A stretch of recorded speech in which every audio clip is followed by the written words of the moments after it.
The crowd outside the house was so large that Jesus and his disciples couldn't even stop long enough to eat.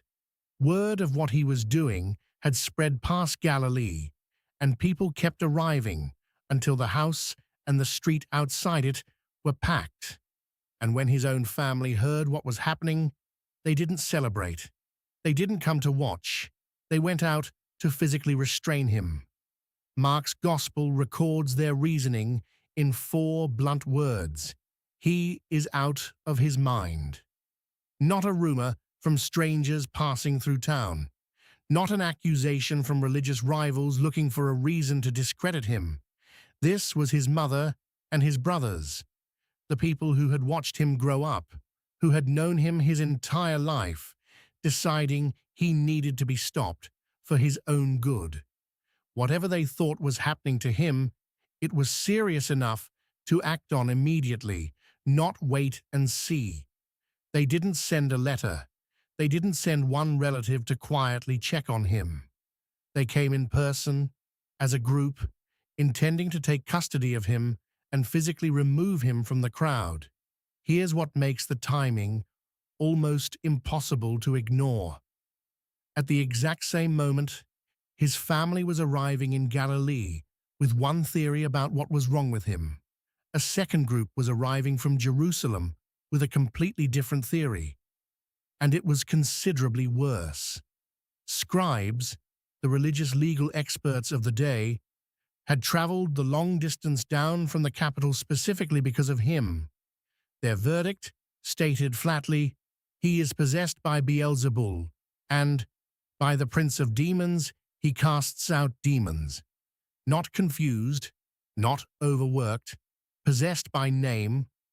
Notice what these 2 explanations, arriving on the same day from 2 completely different directions, actually have in common. His own family said something had gone wrong inside his mind. The religious establishment said something evil had taken control of him from outside. Neither group, given the evidence right in front of them, could accept the third explanation. Jesus responds to the demon accusation first, and not with anger, with a question put directly to the scribes. How can Satan cast out Satan? If his power to drive out demons actually came from the ruler of demons, he says, that power would be working against itself, and a kingdom divided against itself cannot stand for long. Then he gives them a different picture entirely, one his listeners would have understood immediately. No one breaks into a strong man's house and carries off his possessions without first tying up the strong man himself. The exorcisms weren't evidence of some alliance with darkness. They were evidence he had already overpowered it. Then comes the line that has unsettled readers for centuries. Jesus says people can be forgiven for any sin, any blasphemy they speak, with one exception.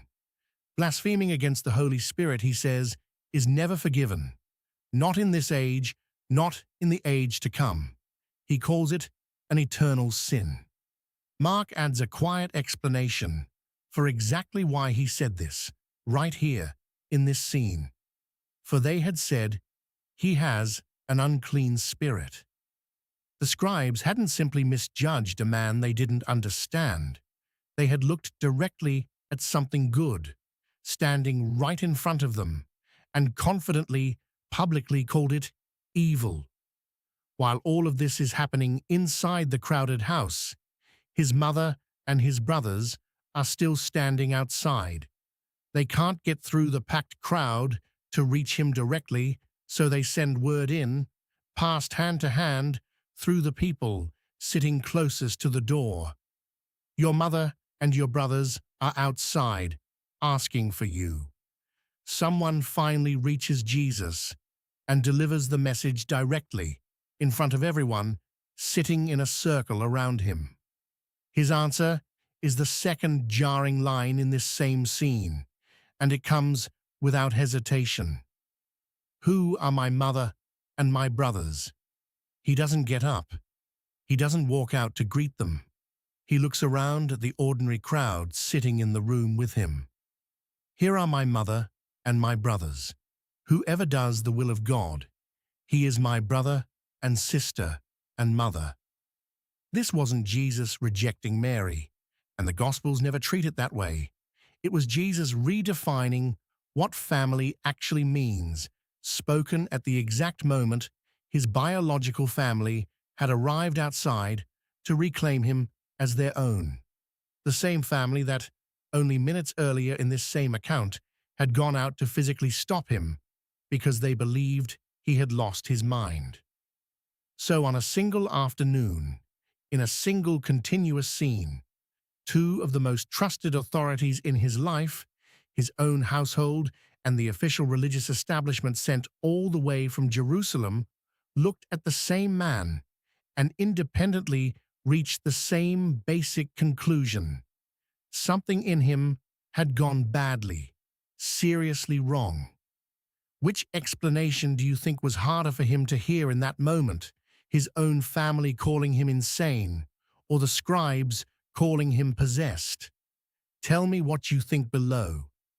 And next time, the parable he told his disciples right after this scene ended, about a farmer scattering the same seed onto four completely different kinds of ground.